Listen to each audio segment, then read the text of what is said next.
Hello बच्चों, let's see this question. If the value of the definite integral 0 to 1 207 c7 x to the power 200 into 1 minus x to the power 7 dx is equal to 1 by k, where k is belongs to natural number, then the value of k is। तो बच्चों इस question में हमें एक integral की value के equal दी हुई है और बोला गया है कि के हमारा नेचुरल नंबर से बिलोंग करता है।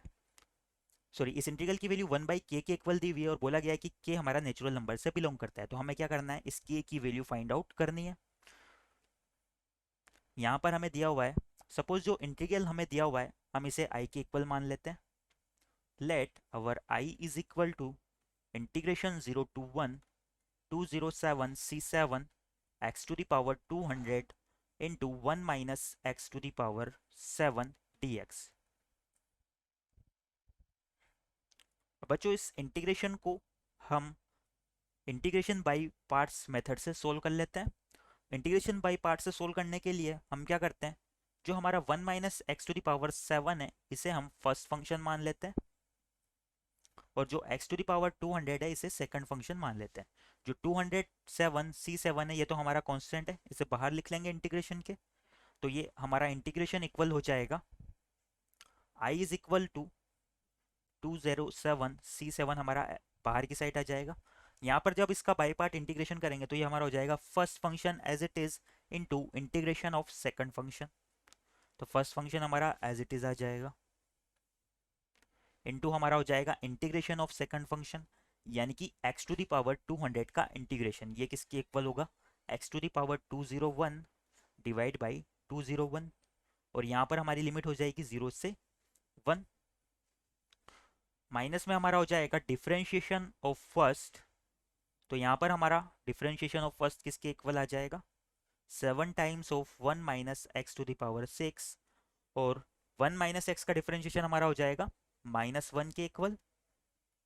इनटू में हमारा होगा इंटीग्रेशन ऑफ सेकंड, यानी कि एक्स टू द पावर 200 का इंटीग्रेशन, जो कि इक्वल आ जाएगा x to the power 201 divide by 201। और यहाँ पर हमारा आ जाएगा dx। अगर इसे सिंप्लीफाई करें तो बच्चों यहाँ पर जब हम लिमिट पुट करेंगे तो जब हम x की जगह 1 पुट करेंगे तो हमारा 1 माइनस एक्स वाला टर्म 0 बना देगा, और जब हम लोअर लिमिट 0 पुट करेंगे तो हमारा x वाला टर्म 0 बना देगा। यानी कि ये वाली लिमिट तो हमारी क्या हो जाएगी, टोटल 0 के इक्वल हो जाएगी। तो हमारा i किसके इक्वल आ जाएगा, ये हमारा 0 के इक्वल हो गया। माइनस, अब बच्चों यहाँ पर माइनस और माइनस साइन मिलके प्लस साइन बना देंगे, तो ये हमारा हो जाएगा प्लस। लिमिट हो जाएगी हमारी 0 से 1। और जो 207 c7 है ये हमारा बाहर की साइड है, और ये 201 भी हमारा कांस्टेंट है, और यहाँ से ये 7 भी हमारा कांस्टेंट है, तो इसे भी हम बाहर की साइड लिख लेते हैं। तो ये हमारे हो जाएंगे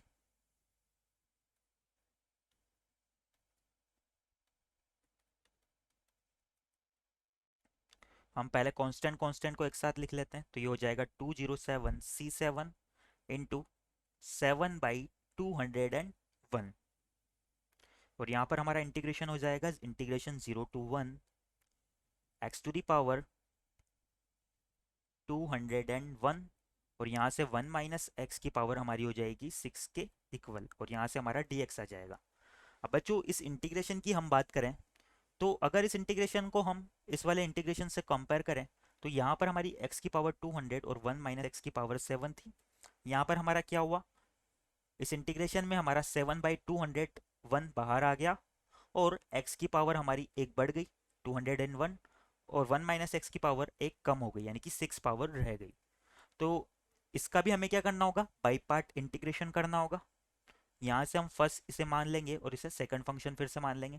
जब हम फिर से इंटीग्रेट करेंगे तो अगले वाले इंटीग्रेशन में हमारा क्या होगा, यहाँ से हमारा 6/202 बाहर आ जाएगा, और x की पावर हो जाएगी 202, और 1 माइनस एक्स की पावर हो जाएगी 5। फिर अगेन इसे इंटीग्रेट करना होगा। ऐसा हमें तब तक इंटीग्रेट करना होगा जब हमारी 1 माइनस एक्स की पावर रिड्यूस होकर 0 के इक्वल आ जाएगी। तो हमें टोटल कितनी बार और इंटीग्रेट करना होगा, 6 बार और इंटीग्रेट करना होगा। तो यहाँ पर हम डायरेक्टली लिख सकते हैं इंटीग्रेटिंग बाय पार्ट्स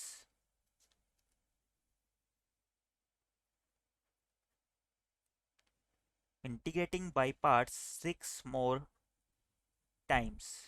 तो 6 मोर टाइम्स हम बाई पार्ट्स इंटीग्रेट कर लेते हैं। तो इससे हमें क्या रिजल्ट मिलेगा? वी हैव, जो हमारा आई है वो इक्वल हो जाएगा 207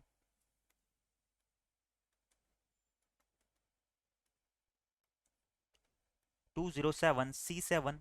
और यहाँ से हमारे जो कांस्टेंट आएंगे वो 7 × 6 × 5 × 4 × 3 × 2 के इक्वल आ जाएंगे, ×1 के इक्वल आ जाएंगे।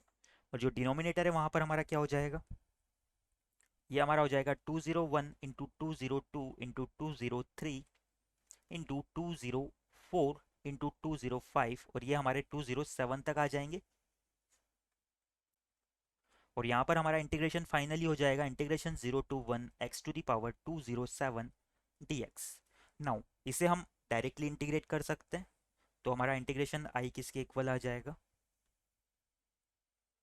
यहाँ से 20C7 को भी हम सिंप्लीफाई करते हैं तो ये हो जाएगा factorial of 207 divide by factorial of 207 minus 7, यानी कि factorial of 200 into factorial of 7। Into में हमारा हो जाएगा, इसे हम फैक्टोरियल 7 के इक्वल लिख सकते हैं क्योंकि ये 1 से 7 तक का मल्टीप्लिकेशन है। और यहाँ पर हमारा हो जाएगा एज इट इज़ 201 इंटू 202, कहाँ तक? 207 तक। इसका इंटीग्रेशन करेंगे तो ये हो जाएगा x⁻208 डिवाइड बाई 208, और यहाँ पर हमारी लिमिट हो जाएगी 0 से 1। अब बच्चों यहाँ पर हमारा फैक्टोरियल 200 है और ये 201 से 207 तक के नंबर्स का मल्टीप्लिकेशन है, तो इन्हें आपस में मल्टीप्लाई करते हुए हम फैक्टोरियल 207 लिख सकते हैं। तो सबसे पहले तो हमारा फैक्टोरियल 7 से फैक्टोरियल 7 कैंसिल हो जाएगा, तो यहाँ से हमारा आई इक्वल आ जाएगा फैक्टोरियल ऑफ 207, और डिनोमिनेटर पे भी हम इस फैक्टोरियल 200 को इन नंबर्स के साथ मिला के फैक्टोरियल 207 के इक्वल लिख सकते हैं। और इस इंटीग्रेशन में अगर हम लिमिट पुट करें तो 1 पुट करेंगे तो ये हो जाएगा 1/208, और 0 पुट करने पे 0 हो जाएगा। तो यहाँ से ये हमारा आ जाएगा 1/208। ये 207 फैक्टोरियल से 207 फैक्टोरियल कैंसिल हो जाएगा, और फाइनली हमारा जो इंटीग्रेशन है वो 1/208 के इक्वल आ गया। क्वेश्चन में हमें ये जो है 1/k के इक्वल दिया हुआ है। तो बच्चों यहाँ से हमारा k किसके इक्वल हो जाएगा? यहाँ से हमारा k इक्वल हो जाएगा 208 के, और क्वेश्चन में हमें k की वैल्यू ही फाइंड आउट करनी थी। तो यहाँ से हमारे k की वैल्यू आ जाएगी 208, और यही हमारा फाइनल आंसर हो जाएगा।